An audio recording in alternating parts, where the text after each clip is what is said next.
That's true. Just because abortion is legal, well, not everywhere, but in some places, it doesn't mean you have to get an abortion just because it's legal and available. You can choose not to abort. You can choose life, or you can not choose life. You have those choices. Did you know that? You got choices. It's not mandatory that you have an abortion. When you choose to have an abortion, you're doing it on your own accord, your own initiative. But you don't have to. And the thing is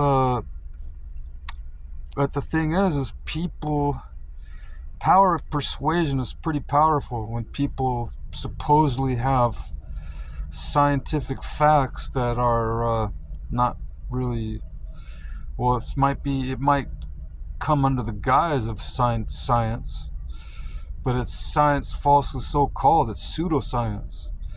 They come at you with lies like, oh, it's just a fetus, it's just, a lizard it's like a pollywog still in development. See, it has gills on its neck, and it's like a pollywog or a fish. It's in its fish phase. And so they justify it. They justify abortion. They're just sucking it out with a vacuum hose and a vacuum tube, grinding it up in a grinder. I've seen the process. It's pretty gruesome. I don't like it. But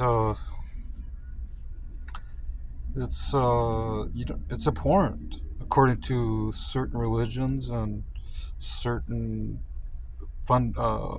certain traditionalists, certain conservative groups, and even, I'm assuming, even some liberals who don't agree with it. I'm presuming that it's a life form, and life is supposed to be precious. Life is supposed to be respected and honored.